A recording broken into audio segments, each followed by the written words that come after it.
2023 아시안컵 16강전이 치러지고 있습니다.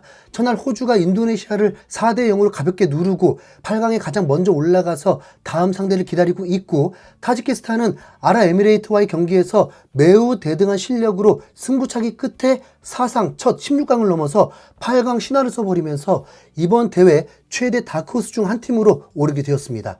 그리고 이제 다음 이라크 요르단 경기와 카타르 팔레스타인 경기가 있었는데, 아무래도 이라크 요르단의 경기가 더 관심이 갈 수밖에 없죠.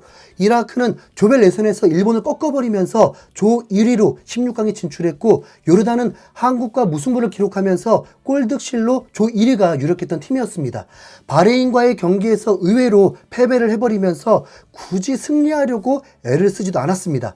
우승 후보들을 상대하면서 좋은 경기를 했던 팀인 만큼 이 두 팀이 붙어서 어떤 결과가 나올지는 매우 궁금할 수밖에 없죠. 특히 이라크 요르단의 승자가 4강에 오를 확률은 더 높아 보이고, 그럼 한국이 4강에 오를 시 두 팀 중에 한 팀을 만난다고 봐야 했습니다.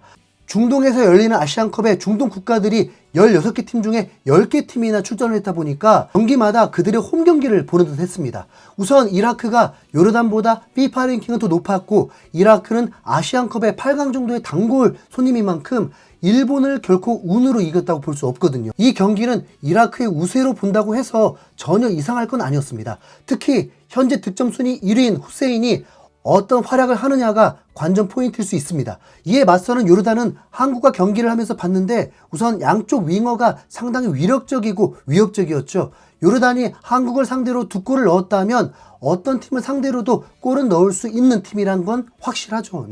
요르단은 전반 막판에 선제골을 넣으면서 기선제압을 했는데, 이라크가 점유율을 크게 가져가면서도 수비 라인에서 단 한 번의 패스 미스가 요르단에게 결정적인 찬스를 주었고 결국 실점을 한 것입니다. 요르단은 역습으로도 충분한 기회를 만들었다 보니 전반전처럼 계속 경기에도 충분한 듯 보였습니다. 그런데 후반전에 요르단은 라인을 더 내려버리면서 한 골로 버텨내겠다는 뜻이었습니다. 왜냐하면 토너먼트인 만큼 잘 막아낸다면 체력 안배까지 2마리 토끼를 잡고 8강에 갈 수도 있으니까요.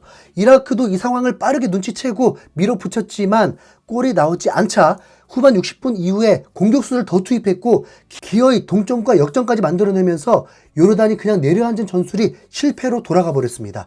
요르단이 이라크를 상대로 골을 넣기 위해선 또 이라크의 수비 실수가 필요했습니다. 그런데 정말 실수도 이런 실수가 있을지, 역전골을 넣었던 유력한 득점왕 후보 후세인이 골을 넣은 직후에 팬들 앞에서 세레머니를 하면서 기뻐했는데, 그것도 모자라서 요르단 세레머니 비슷하게 또 세레머니를 하면서 경기를 지연시켰고 주심이 곧바로 옐로카드를 줘버렸습니다. 주심이 이미 후세인이 경고를 받았던 걸 기억했다면 어쩌면 골 세레머니니까 주의를 줄 수도 있었을 텐데, 매우 냉정하게 잔인할 정도로 옐로카드를 들었고 후세인은 갑자기 퇴장을 당해버립니다.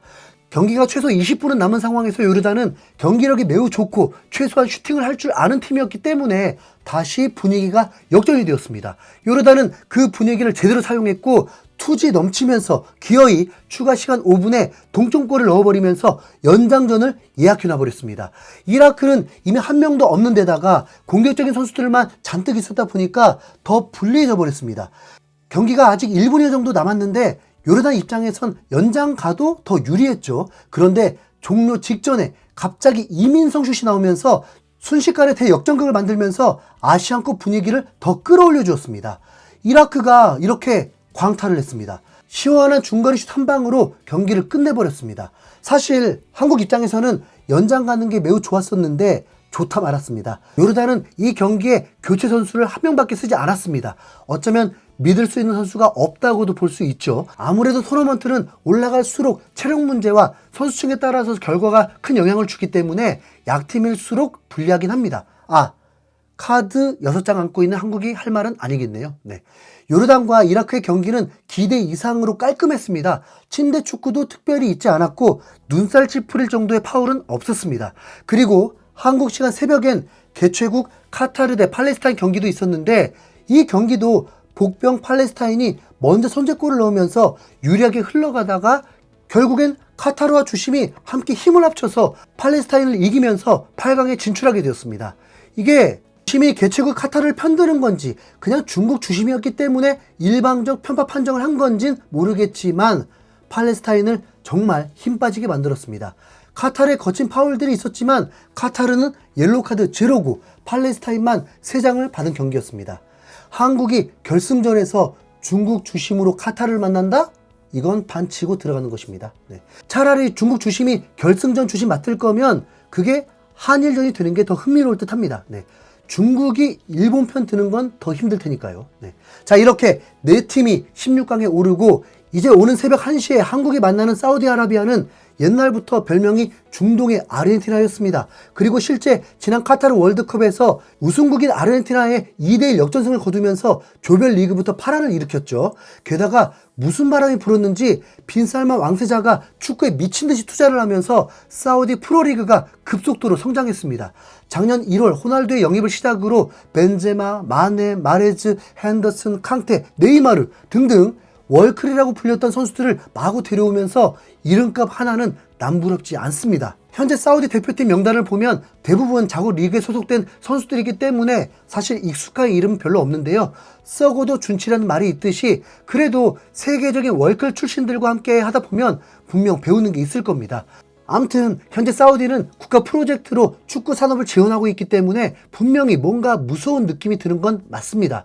특히 아시안컵에서의 모습은 더 위협적인데요. 1984년에 아시안컵에 처음 참가했는데 우승, 그리고 다음 대회인 1988년도에는 연속 우승, 1992년에는 준우승, 1996년에는 다시 우승, 네. 그리고 2000년과 2007년에도 준우승으로 아시안컵에서 우승과 준우승을 3번씩 한 말 그대로 전통의 강호입니다. 1990년대부터 축구를 보셨던 분들이라면 더더욱 사우디아라비아의 전성기를 기억하실 테니까 매우 부담스러울 수 있습니다. 실제 아시안컵에서 한국은 사우디를 상대로 단 한 번도 이겨본 적이 없거든요. 1984년, 1988년, 2000년, 2007년 이렇게 총 4번을 만나서 사우디가 1승 3무로 한국에게 진 적이 없습니다. 네. 이렇게 말하면 한국이 사우디에게 질 것 같지만 2010년대부터는 얘기가 달라집니다. 최근 5번의 맞대결에서는 이제 반대로 한국이 사우디에게 진 적이 한 번도 없거든요. 2008년에 사우디 홈에서 월드컵 예선을 했는데 원정임에도 2대 0으로 승리한 이후 지금까지 5전 3승 2무로 압도적 우위입니다. 비록 이번 조별리그에서 한국의 경기력이 기대만큼 좋았던 건 아니지만 그렇다고 한국이 질 거라고 생각하진 않습니다. 영국 매체인 이브닝 스탠다드도 마찬가지인지 이번 맞대결에 대한 승부 예측을 하면서 한국은 조별리그에서 보여준 모습, 특히 후방에서도 나은 모습을 보여야 한다. 16강에 진출한 팀 중에 3경기에서 6골 이상을 실점한 팀은 없다. 하지만 공격에서는 정말로 위협적이라는 걸 보여줬고 이제 본격적인 토너먼트가 시작되었기 때문에 한 단계 더 발전할 것으로 기대된다. 한국은 지난 7번의 아시안컵에서 모두 8강에 올랐지만 사우디아라비아는 2007년 이후 8강에 진출하지 못했다.